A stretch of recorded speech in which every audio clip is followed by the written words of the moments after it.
The door opened before I could even knock. A man stood there, my robe draped over his shoulders, my slippers on his feet.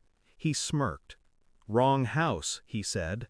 But it was my house. My key still dangled from my dog tags, my blood and sweat still lived in the foundation.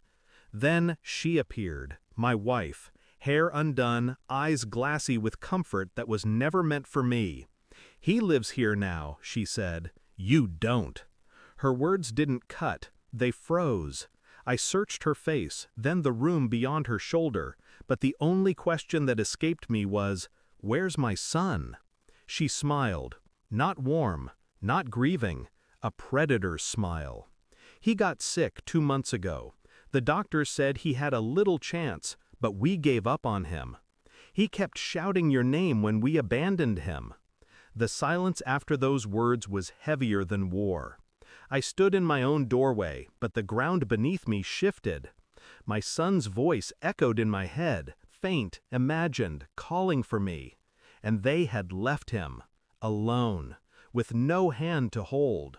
Her tone wasn't sorrowful, it was casual, like throwing out trash. I scanned the room again. Toys gone, photos missing, the walls stripped of him as if he'd never existed.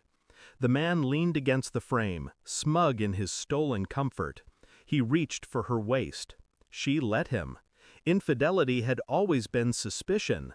The late calls, the vague explanations, the way she smiled at her phone in the dark. But betrayal this deep? Rewriting our son's death as an inconvenience? That was a cruelty I couldn't yet touch with words. I didn't shout, didn't curse. The war had taught me control. Rage was a currency wasted on the undeserving. So I turned, walked away. But walking away is not forgetting. Walking away is planning. I stayed quiet, invisible. Hotel room nights blurred into days. I scrolled through her life from the outside. Social media, phone records, bank charges. She flaunted her new reality like it was a prize she earned. Vacations, dinners, a man who wore my clothes and spent my money. I traced every step, every transaction, every lie. But my son's shadow followed me everywhere. Not his voice anymore, just silence. The silence of a child abandoned while calling for a father he believed in. That silence demanded patience, precision. So I started with documents, hospital records, death certificate, signed too quickly, wrong dates, missing signatures. Then I dug deeper, files I wasn't supposed to access. My connections in the military still answered when I called. Her story fractured with every page. She hadn't just betrayed me, she had erased him. Not legally, not fully, enough to bury him in lies while she lived. I carried that truth like a blade, hidden, waiting. The final confirmation came in a single sheet of paper. My son hadn't died at the hospital. He died at home, alone. Fever rising, calling my name while she chose a man over medicine. Her signature proved it, cold, neat, deliberate. She had refused treatment. I stared at it until the words blurred. Then I saw him, his face, imagination, memory, guilt, all twisted together. That night I returned. Same doorway, same man inside, same woman. I didn't knock, I didn't shout. I placed the folder on their table. Hospital logs, call records, her refusal, her lies. She read. At first her lips curled in mockery.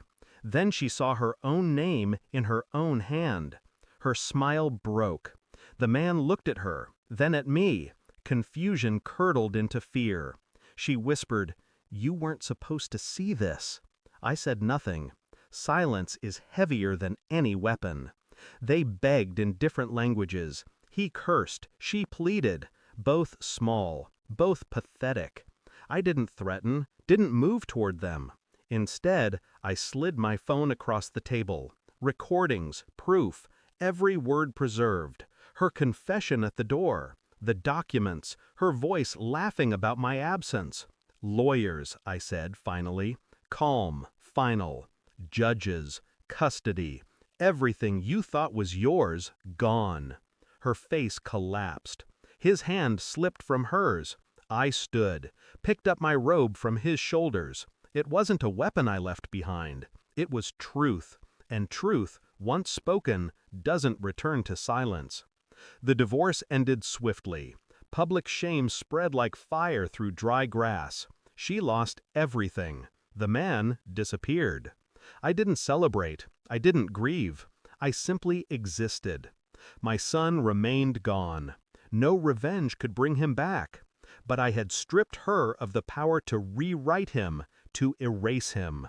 His name, his face, his memory, all restored.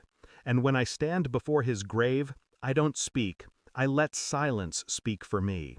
Because silence is where I met him last. And silence is where I buried her forever. Thanks for watching. Don't forget to like, share, and comment. Subscribe now to Cheating Stories Insight World for more amazing stories.